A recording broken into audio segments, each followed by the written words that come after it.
কৃষ্টি সংস্কৃতি পরম্পরার বার্তা দিলেন আগরতলা পৌর নিগমের মেয়র দীপক মজুমদার। তিনি মঙ্গলকাব্য পুঁথি পাঁচালী উৎসবের অনুষ্ঠানে উপস্থিত ছিলেন। বনকুমারীতে সেই উৎসবের সূচনা হলো মেয়রের উপস্থিতিতে। সেখানে বক্তব্য রাখেন মেয়র দীপক মজুমদার।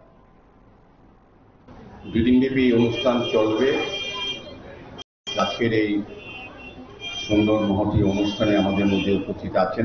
আমরা যে আজকের অনুষ্ঠানের বিষয় এবং সরকারের তরফ থেকে কি কি করণীয় এবং করা হবে সেগুলো বিষয়ে নিয়ে আলোকপাত করেছেন আমাদের মাননীয় সভাধিপতি ভারপ্রাপ্ত পশ্চিম ত্রিপুরা জেলা পরিষদের সম্মানীয় শ্রী বিশ্বজিৎ শীল মহোদয়।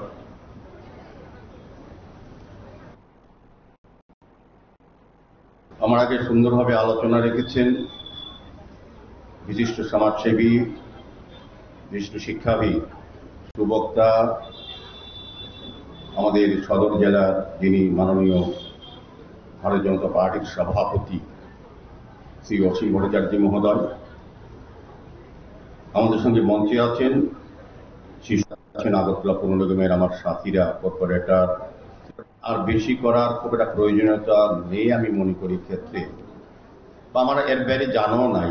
যারা অসীমবাবু এবং অন্যান্য বক্তারা, বিশেষজ্ঞরা এবং মনোযোগরা যেটা আলোচনা রেখেছেন এবং যেগুলি পরিবেশিত হয়েছে এই সত্যনারায়ণ কীর্তন বা পুঁথি এবং পাঁচালী অনুষ্ঠান, তার মধ্যে বোঝা যায় আজকের অনুষ্ঠানটা কি ধরনের অনুষ্ঠানে কেন করা হচ্ছে এবং এটা গুরুত্ব কতটা আমাদের জীবনের ক্ষেত্রে, চলার ক্ষেত্রে।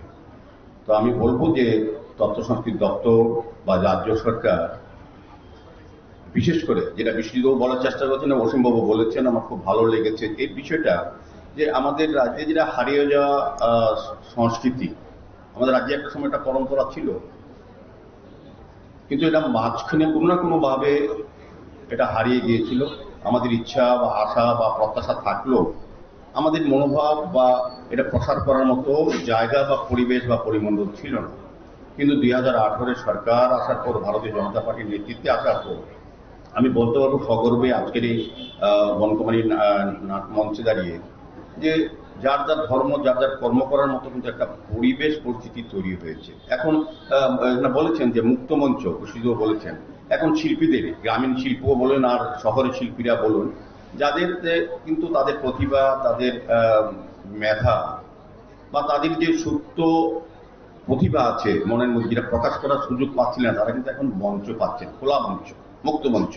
এখন যতগুলি 14 দেবতা বাড়ি পুজো বলেন, ত্রিপুরেশ্বরী মা মন্দিরের যে অনুষ্ঠান হয়, কালী পূজার সময় বলুন, বা সরকারি বা বেসরকারি অনুষ্ঠানে কিন্তু মুক্ত মঞ্চ করে সমস্ত অংশের শিল্পীদের জাত বা ধর্ম, রাজনৈতিক রং দেখা হয় না। এটা একটা ভালো জায়গা, যে কারণে এখন আমাদের সরকারের তরফ থেকে এই সনাতনী ধর্মের যে অনুষ্ঠানগুলি, বিশেষ করে মঙ্গলকাব্য, পুঁথি পাঁচালী, যেটা অত্যন্ত প্রয়োজন, যারা মা বোনেরা এখানে করেছেন তারা আগে থেকেই করে এসছেন, হয়তো এখন সুযোগ পাওয়াতে বেশি ভালোভাবে মনের আনন্দে তাদের করতে পারছেন বা করবেন আগামী দিনে। কিন্তু বর্তমান এবং আগামী প্রজন্মের কাছে এই ধর্মীয়, সনাতন ধর্মের ইতিহাস, সংস্কৃতি এবং চিন্তা ভাবনাকে বা এটা দিশাকে তুলে ধরার কাজ হচ্ছে আমরা যারা এখন এই সমাজে বাস করি।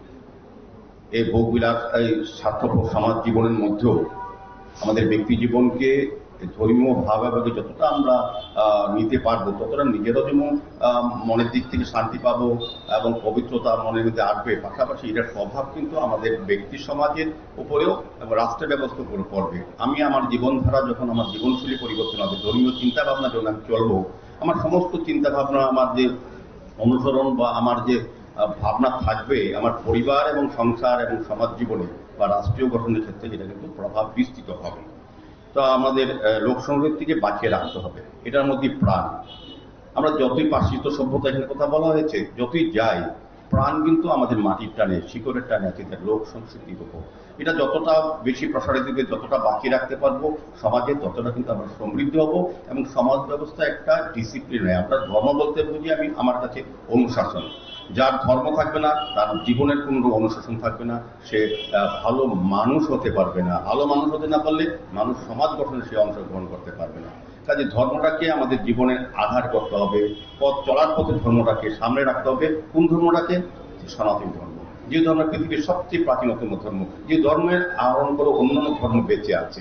সনাতন ধর্ম সমস্ত ধর্মকে বাঁচিয়ে রাখা, সমস্ত ধর্মকে সম্মান প্রদর্শন করা, সমস্ত ধর্মের মধ্যেই আমাদের সনাতন ধর্মের সমস্ত চিন্তা ভাবনা এবং আদর্শ বা বলবো দিশা বলবো সবটাই পাওয়া যায়। কাজে সনাতন ধর্মকে যত বেশি আমরা অনুসরণ করব, যত বেশি সমৃদ্ধ করব, যত বেশি প্রসারিত করবো এই ধরনের সাংস্কৃতিক মণ্ডলের মাধ্যমে, ধর্মীয় অনুষ্ঠানের মাধ্যমে, ততই বেশি কিন্তু আমরা আগামী দিনে সুস্থ সুন্দর সভ্য সংস্কৃতি তৈরি করতে পারবো, যেটা উন্নয়নের মাপকাঠি হয়। যে দেশে ধর্ম যত শক্তিশালী হয়, যে দেশের সভ্যতা সংস্কৃতির শক্তিশালী হয়, সেই দেশ সবচেয়ে বেশি উন্নত হয়। কারণ মানসিকতার উন্নতি হয় ধর্মীয় চিন্তার ভাবনার মধ্যে, এবং ধর্মীয় আমাদের মানসিকতা উন্নত হলে উন্নতর চিন্তা ভাবনা আমরা আমাদের সমাজ, আমাদের সংসার, আমাদের রাষ্ট্রীয় ভাবনার মধ্যে আমাদের অংশগ্রহণ করতে পারি। আপনারা শুনলেন মেয়র দীপক মজুমদার তার ভাবনায় বক্তব্যে তুলে ধরেছেন রাজ্যের কৃষ্টি সংস্কৃতি পরম্পরা রক্ষা কিংবা তার প্রতিফলন এবং তার প্রসারে রাজ্য সরকার, আগরতলা পুর নিগম, সর্বোপরি জেলা পরিষদের ভূমিকার কথা। দেখতে থাকুন PB24।